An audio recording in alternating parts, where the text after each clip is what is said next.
नमस्कार साथियों, एक बार फिर आप सभी का स्वागत है मेरे YouTube चैनल विनोद चेजारा पर। साथियों, जैसा कि आप जानते हैं, शाला दर्पण पर स्कॉलरशिप के जो फॉर्म हैं वो भरने की लास्ट डेट 31 जुलाई है। यहाँ आज के इस वीडियो में हम ये बात करेंगे कि शाला दर्पण पर जो स्कॉलरशिप फॉर्म भरे जाएंगे, इस बार आपको कोई भी फॉर्म भरना नहीं है। यह ऑटो प्रोसेस से अपने आप भरे जाएंगे। लेकिन किसी विद्यार्थी का फॉर्म नहीं भरा जा रहा है तो उसके पीछे कई कारण हो सकते हैं। इसके लिए हमें शाला दर्पण पर कई जो कार्य हैं वो पहले करने होंगे, जिससे कि उसका जो फॉर्म है वो ऑटो प्रोसेस हो जाए। साथ ही साथ आपको ये भी ध्यान रखना है कि समय समय पर आपको ये फॉर्म चेक करते रहना है, और यदि कोई विद्यार्थी अपात्र है तो फिर उसका फॉर्म आपको रिजेक्ट करना है। तो इस वीडियो में हम ये देखेंगे कि शाला दर्पण पर हम स्कॉलरशिप का जो फॉर्म भरेंगे या ऑटो प्रोसेस से जो फॉर्म भरे जाएंगे, उससे पहले हमें कौन कौन से कार्य करने हैं। सबसे पहले हम विभाग का सत्र 23-24 के लिए जो नवीनतम आदेश जारी हुआ है वो देख लेते हैं। साथियों, ये आदेश कार्यालय निदेशक माध्यमिक शिक्षा राजस्थान बीकानेर ने जारी किया है, जिसकी आप डेट देख सकते हैं 5 जुलाई 2023 है। अब यहाँ आपको ये बताया गया है कि सत्र 2023-24 में जो विभिन्न प्रकार की स्कॉलरशिप योजनाएं हैं, चाहे वो राजस्थान के राजकीय विद्यालय हों या जो पीएसपी पोर्टल से यानी प्राइवेट स्कूल हो जिन्हें की ये छात्रवृत्ति मिलती हो, तो यहाँ आपको स्पष्ट ये बताया गया है कि शाला दर्पण पोर्टल के स्टेट स्कूल स्कॉलरशिप मॉड्यूल के माध्यम से स्वतः प्रणाली ऑटो प्रोसेस से ये ऑनलाइन हो जाएंगे। आपको किसी भी विद्यार्थी का कोई भी आवेदन प्राप्त नहीं करना है, यानी कोई भी ऑफलाइन फॉर्म नहीं भरना है। जब आप विद्यार्थियों के स्कॉलरशिप फॉर्म भर देते हैं तो आप उसका जो प्रिंट है वो निकाल लें और वो अपनी फाइल में लगा लें किन किन विद्यार्थियों के जो फॉर्म है वो भरे गए हैं। साथ ही आपको आवश्यक दस्तावेज कौन कौन से चाहिए, तो यहाँ सबसे आवश्यक दस्तावेज एक जो है कि हमें हर साल लेना है, वो है आय का प्रमाण पत्र, जो कि कक्षा 10 तक 6 से 10 तक के सेल्फ अटेस्टेड यानी स्व घोषणा पत्र है आय का, वो हमें जो पिता है विद्यार्थी के उनसे लेना है। और कक्षा 11 व 12 के लिए किन्हीं भी दो उत्तरदायी व्यक्तियों के द्वारा जो है साइन किया हुआ आय प्रमाण पत्र है वो हमें लेना है। यहाँ आप देख सकते हैं कि अगर आपको इसके दस्तावेज़ों के बारे में या जो भी प्रोसेस है उसके बारे में कोई भी जानकारी चाहिए तो शिक्षा विभाग की जो वेबसाइट है या शाला दर्पण पोर्टल की जो स्कॉलरशिप की पोर्टल है उस पर आप ये जानकारी ले सकते हैं। यहाँ आपको विद्यार्थी के प्रवेश के समय ही शाला दर्पण का प्रपत्र 9 कंप्लीट करना है, लाभकारी योजनाओं के लिए अनिवार्य छात्र सूचना को कंप्लीट करना है, और रिजल्ट मॉड्यूल यानी कि विद्यार्थियों को प्रमोट करना या फिर कक्षा 9 से 12 के लिए उनके जो प्रतिशत भरकर और उन्हें प्रमोट करना है वो कार्य करना है। यहाँ आप देख सकते हैं कि कौन कौन सी छात्रवृत्ति योजनाएं हैं जो कि विद्यार्थियों को मिलेगी। यहाँ केंद्र प्रवर्तित छात्रवृत्ति योजनाओं में बैंक खाता जो है वो विद्यार्थी के नाम से आधार सीडेड होना चाहिए। यहाँ आपको ये ध्यान रखना है, कक्षा 9 से लेकर 12 तक विद्यार्थी का स्वयं का खाता होना चाहिए और वह जन आधार में उसकी डिटेल्स में जुड़ा हुआ भी होना चाहिए। साथ ही कक्षा 6 से 8 तक के जो विद्यार्थी है उनके जो मुखिया यानी उसकी माता या दादी जो भी मुखिया है उसका जो बैंक खाता है जन आधार में जो जुड़ा हुआ है उसमें ये स्कॉलरशिप आ जाएगी, उसका स्वयं का खाता जरूरी नहीं है। यहाँ ऑटो प्रणाली से जो फॉर्म भरे जाएंगे, यहाँ ये भरे जाएंगे, लास्ट डेट 31/7 है। यहाँ अभी केवल जो SC स्टूडेंट है उनके फॉर्म स्टार्ट हुए हैं। धीरे धीरे ये सभी कैटेगरी के फॉर्म स्टार्ट हो जाएंगे। तो जैसे जैसे फॉर्म कैटेगरी के स्टार्ट होते हैं वैसे वैसे आप भरते जाएं, ताकि बाद में आपको एक साथ सभी विद्यार्थियों के जो फॉर्म भरने में समय और श्रम है वो आपका बचे। यहाँ साथियों 5 जुलाई 2023 को ही एक विस्तृत आदेश भी जारी किया गया है, जो कि कार्यालय निदेशक माध्यमिक शिक्षा राजस्थान बीकानेर से जारी हुआ है। मुख्यमंत्री की बजट घोषणा 23-24 के बिंदु संख्या 141 के अनुसार पूर्व मैट्रिक और उत्तर मैट्रिक छात्रवृत्ति योजनाओं के जो फॉर्म है शाला दर्पण पोर्टल से स्वतः प्रणाली से भरे जाएंगे। स्वतः, यहाँ आप देख सकते हैं स्वतः की जो फुल फॉर्म है वो भी इसका क्या मतलब वो बताया गया है। यहाँ आपको ध्यान रखना है जो भी पात्र व्यक्ति या परिवार है उनको बिना आवेदन किए, यानी उन्हें किसी भी प्रकार का कोई आवेदन नहीं करना है, कोई भी ऑफलाइन फॉर्म आपको नहीं भरना है, और उनको घर बैठे ऑटो बेनिफिट या सेवा जो है मिले उनके जन आधार डेटाबेस के आधार पर। और इसमें इंफॉर्मेशन टेक्नोलॉजी का, आर्टिफिशियल इंटेलिजेंस का, मशीन लर्निंग का और real time auto service delivery system का उपयोग हो। तो ये स्वतः प्रणाली है, इन सभी पे आधारित ये लागू की गई है। यहाँ विद्यार्थी का कोई भी ऑफलाइन फॉर्म आपको नहीं भरना है, केवल शाला दर्पण पर सूचनाएं अपडेट करनी है जिससे उसका फॉर्म ऑटो ही भरा जाएगा। अब कौन कौन सी सूचनाएं हैं, यहाँ संस्था प्रदान के लिए निर्देश दिए गए हैं। कार्मिक टेप में वर्क इंचार्ज के अंदर आपको प्री मैट्रिक और पोस्ट मैट्रिक छात्रवृत्ति इंचार्ज बनाया जाना है। इसके लिए मैंने पहले वीडियो बना रखा है, कैसे आप इंचार्ज की मैपिंग करेंगे। उसकी हेल्प से आप जो भी शिक्षक है जिसे आप स्कॉलरशिप इंचार्ज या प्रभारी बनाना चाहते हैं उसकी आपको कार्मिक टेप में वर्क इंचार्ज जो मॉड्यूल है उसके माध्यम से आपको इसकी फीडिंग करनी है। और वही जो है अपनी लॉगिन स्टाफ विंडो से, यानी कि स्टाफ विंडो आईडी पासवर्ड से scholarship beneficiary scholarship portal scholarship का है उस पर लॉगिन कर पाएंगे और ये कार्य कर पाएंगे।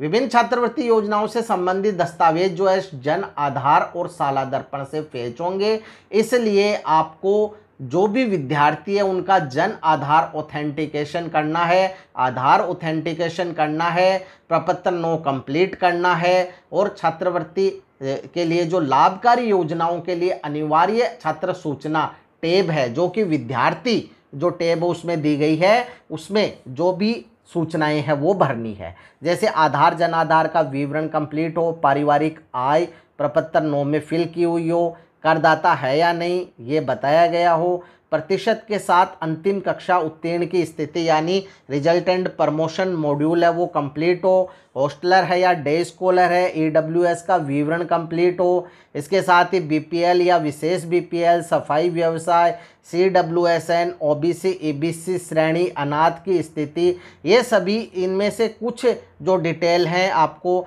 लाभकारी योजनाएं जो टैब है उसमें मिल जाएगी।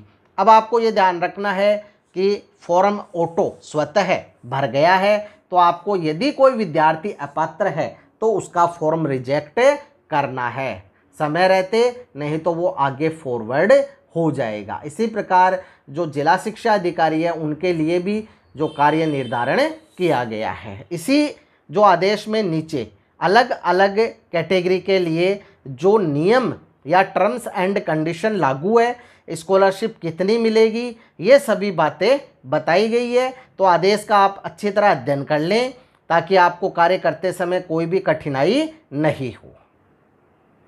यहाँ साथियों हमने विद्यालय की शाला दर्पण को लॉगिन कर लिया है। यहाँ आपको कार्मिक टैब मिलेगी, यहाँ आपको इसमें वर्क इंचार्ज मैपिंग ऑप्शन मिलेगा, यहाँ क्लिक करें और यहाँ आपको रोल सेलेक्ट करना है कि आप प्रभारी प्री मैट्रिक इंचार्ज किसे बनाएंगे और पोस्ट मैट्रिक इंचार्ज किसे बनाएंगे, या फिर दोनों का एक ही व्यक्ति को इंचार्ज बनाएंगे तो आपको 2 बार मैपिंग करनी होगी। तो यहाँ से आप ऑप्शन है प्री मैट्रिक इंचार्ज जैसे सेलेक्ट करते हैं। अब यहाँ इंचार्ज का नाम, यहाँ स्कूल में जो भी टीचर है उनके नाम आ जाएंगे, तो यहाँ से आप इंचार्ज को सेलेक्ट करके और ऐड कर दें। ऐड करते ही आपको यहाँ नीचे जो है नाम शो हो जाएंगे, जैसे pre matric in charge, Rajshri in charge आदि आपको यहीं से बनाने हैं। अगर आप बदलना चाहते हैं तो यहाँ इस बटन से आप पहले डीएक्टिव कर दें और फिर नए व्यक्ति को इंचार्ज बना दें। इसके बाद विद्यार्थी टैब में आपको मिलेगा ऑप्शन लाभकारी योजनाओं के लिए अनिवार्य छात्र सूचना, यहाँ क्लिक करें। अब इसमें जो आप स्कीम उपयोग में ली जाएगी वही जो है आगे आपको शो होगी। जैसे यहाँ सत्र आ रहा है, यहाँ से क्लास सेलेक्ट कर ले, जैसे हम कक्षा 8 सेलेक्ट कर लेते हैं, सिलेक्शन जो है ए सेलेक्ट कर लेते हैं, या हम कक्षा 6 सेलेक्ट कर लेते हैं। जो भी आप कक्षा का कार्य करना चाहते हैं, यहाँ शो स्टूडेंट पे क्लिक करें। शो स्टूडेंट पे क्लिक करने के बाद नीचे आपको स्टूडेंट के नाम है वो शो हो जाएंगे, जैसे आप यहाँ जो नाम है वो देख रहे हैं। अब यहाँ आपको इतने जो ऑप्शन है PCTS card, BPL card, family annual income, EWS card, cleaning, CWSN, ये सभी जो है एक एक करके ओपन करने हैं। जैसे सबसे पहले PCTS कार्ड ओपन है, यहाँ हमने जो है ऑटो ही क्लिक करके जैसे शो स्टूडेंट पे किया, पहला ऑप्शन आपके सामने आ गया। यहाँ PCTS कार्ड है जो प्रेगनेंसी चाइल्ड ट्रैकिंग सिस्टम है, जो ममता कार्ड है उस पर लिखे हुए होते हैं। ये राजश्री योजना के लिए अनिवार्य है। पहली कक्षा में जो भी विद्यार्थी एडमिशन लेते हैं जो कि बालिकाएं हैं और माता पिता के 2 ही बालिकाएं होती है, तो उनको ये लाभ मिलता है। जिनका जन्म 1 अप्रैल 2016 के बाद हुआ हो, तो यहाँ उन कार्ड के नंबर आपको भरकर और यहाँ से सेव करने हैं। इसके बाद जो दूसरा ऑप्शन है BPL कार्ड, तो यदि कोई BPL है तो यहाँ आप स्टेट BPL है तो स्टेट BPL पे क्लिक करें, सेंटर BPL है तो सेंटर BPL पे क्लिक करें। यहाँ BPL कार्ड के जो नंबर हैं वो भरें और किस डेट को जारी हुआ है वो भरें और भरकर सेव कर दें। अगर नहीं है तो नोट एप्लीकेबल लिखा हुआ है, यहाँ से आप इन्हें सेव करें। तो यह नीचे आपसे कार्ड नंबर या डेट मांगेगा, तो इसलिए नोट एप्लीकेबल को ही क्लिक रहने दें, यहाँ आपको सेव करने की आवश्यकता नहीं है। अब इसके बाद जो तीसरा ऑप्शन है वो है फैमिली एनुअल इनकम, तो जहाँ आप क्लिक करेंगे, यदि आपने प्रपत्र 9 में ये भर रखी है तो यहाँ आपको ये शो हो जाएगी। टैक्स पेयर है तो यस करना है, अन्यथा नो पे क्लिक रहने देना है। और अगर आप इसे अपडेट करना चाहते हैं, क्योंकि आय का स्व घोषणा पत्र हमें प्रत्येक वर्ष लेना है, इनकम कम हुई है या ज़्यादा हुई है, तो आप यहाँ अपडेट करके यहाँ जो है राशि लिखें, अपडेट बटन से अपडेट कर दें। अब साथियों, जैसे आप यहाँ देख रहे हैं कि ये जो विद्यार्थी है ये आयकर दाता है, इसलिए हमें यहाँ यस पे क्लिक करना होगा और इसे अपडेट करना होगा ताकि ये फॉर्म ऑटो रिजेक्ट हो जाए। जो एनुअल इनकम है ये सेव्ड हो गई है सक्सेसफुली। अब इसी प्रकार से अगला जो ऑप्शन है EWS कार्ड, तो यहाँ EWS कार्ड में यदि कोई विद्यार्थी EWS है तो यहाँ आपको यस करना है और आईडी नंबर और डेट, यानी उसके प्रमाण पत्र की जो जारी होने की आईडी नंबर और एप्लीकेशन नंबर और डेट है वो यहाँ भरकर और सेव करना है। इसी प्रकार क्लीनिंग ऑक्यूपेशन में अगर कोई विद्यार्थी पे ये लागू होते हैं, जैसे हाथ से मेला ढोने का, टेनर फ्लेयर्स का, कचरा बीनने का या जोखिम में लगे कार्यों का, अगर कोई लागू होता है तो आप ऑप्शन सेलेक्ट करके यहाँ से सेव करें। CWSN कैटेगरी में हम देखते हैं कि अगर इसमें कोई CWSN है तो आपको उसका प्रकार सेलेक्ट करना होगा CWSN का। जैसे कि यहाँ हमने इस स्टूडेंट के CWSN का प्रकार सेलेक्ट करके सेव कर रखा है, तो यहाँ अपडेट का बटन आ गया है। अगर इसे चेंज करना चाहते हैं तो चेंज करके अपडेट करेंगे, ये अपडेट हो जाएगा। अब अगला ऑप्शन है OBC या EBC कैटेगरी, तो यहाँ आपके जो स्टूडेंट OBC या EBC का है तो ही ऑप्शन खुलेंगे, अन्यथा यहाँ ऑप्शन नहीं आएगा और एक्शन में NA आएगा, नॉट एप्लीकेबल। आगे एक्स सर्विसमैन कैटेगरी है, अगर कोई कैटेगरी लागू होती है तो आपको सेलेक्ट करनी है, नहीं तो इसे रहने देना है। ऑर्फेन या सिंगल पेरेंट है, मदर नॉट एलिव या फादर नॉट एलिव या बोथ पेरेंट्स नॉट एलिव, तो यहाँ आपको ये सेलेक्ट करना है और सेव करना है। इसके बाद ट्राइब्स कैटेगरी है, विमंतु, गुमंतु, अर्धगुमंतु कौन से हैं, यहाँ कैटेगरी कौन सी है, जो भी जाति है इनकी वो सेलेक्ट करके सेव करना है। इस प्रकार से साथियों जो लाभकारी योजना वाली टैब है ये आपको कंप्लीट करनी होगी।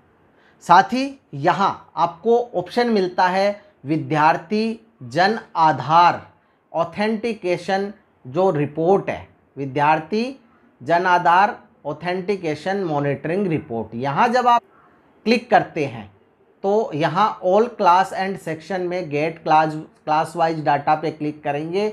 यहाँ आपको पता चल जाएगा कि किस क्लास में कितने विद्यार्थी हैं जिनका आधार भरा हुआ है और ऑथेंटिकेट भी है, जन आधार भरा हुआ है और ऑथेंटिकेट भी है, और कितने शेष है। जैसे आप देख सकते हैं 5 जनों के जन आधार भरे हुए हैं लेकिन 3 ही ऑथेंटिकेट है, और जन आधार ऑथेंटिकेशन रिमेनिंग यहाँ 5 बताए जा रहे हैं।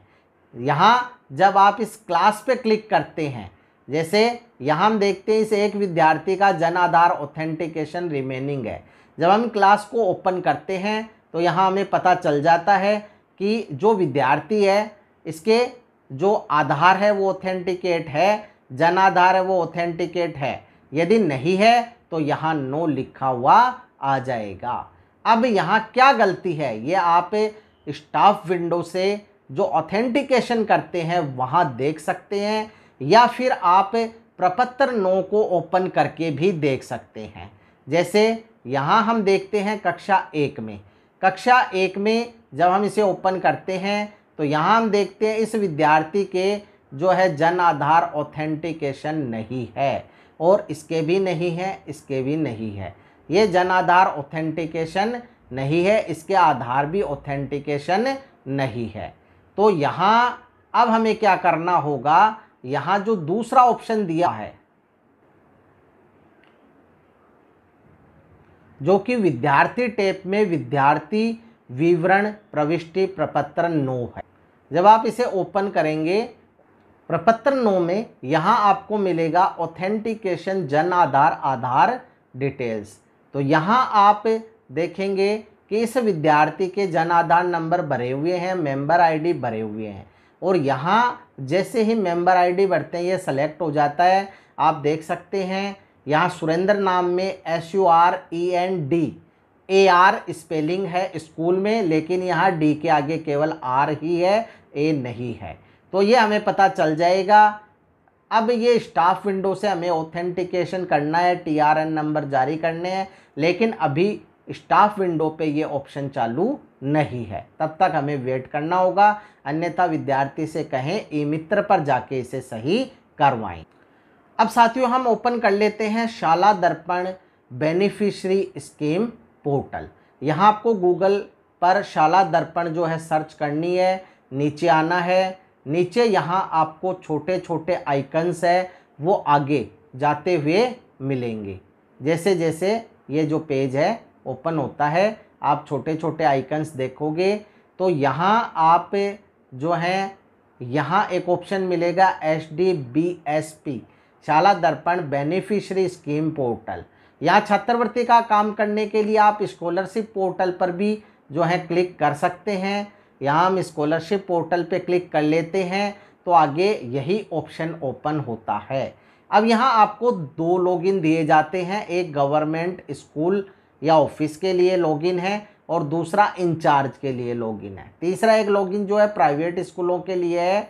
यहाँ जैसे गवर्नमेंट स्कूल ऑफिस के लिए जो लॉगिन है उसमें आपको यूजर नेम में विद्यालय के शाला दर्पण कोड और पासवर्ड जो शाला दर्पण के हैं वही और कैप्चा फिल करके लॉगिन करना है। यहाँ जैसे हम शाला दर्पण की विद्यालय आईडी पासवर्ड भर कैप्चा भर लॉगिन पे क्लिक करते हैं तो पोर्टल ओपन हो जाता है और हमारे सामने 3 ऑप्शन आ जाते हैं। एक अदर स्कीम के लिए, एक राजश्री के लिए, एक प्री मैट्रिक और पोस्ट मैट्रिक स्कॉलरशिप के लिए। हमें इस पर क्लिक करना है।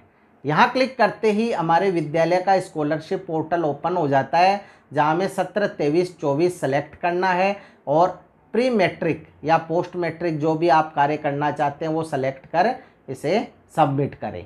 तो यहाँ आपके विद्यालय का डैशबोर्ड आ जाएगा। यहाँ आप देख रहे हैं अभी तक 0 फॉर्म आ रहे हैं।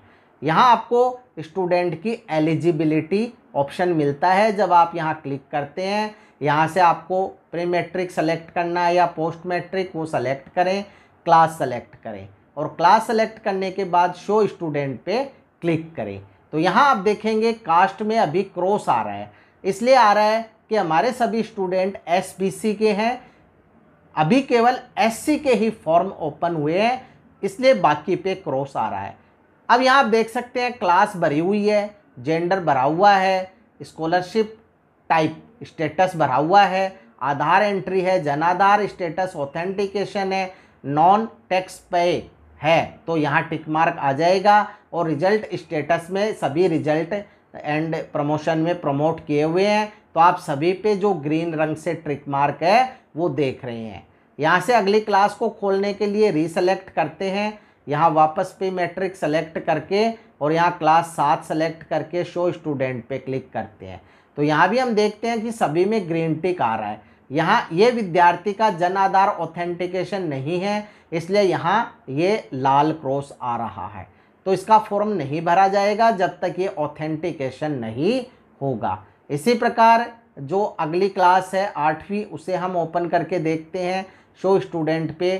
तो हम देखते हैं कि यहाँ इस विद्यार्थी के लाल क्रॉस आ रहा है क्योंकि ये इनकम टैक्स पेयर है और इसलिए इसको भी छात्रवृत्ति नहीं मिलेगी। बाकी सभी में ग्रीन टिक है। अब यहाँ कहीं भी लाल क्रॉस आ रहा है तो आप वो डिटेल्स हैं शाला दर्पण पर चेक करें और उसे अपडेट कर दें ताकि यहाँ ग्रीन टिक आ जाए और उसका फॉर्म है ऑटो प्रोसेस से भरा जाए।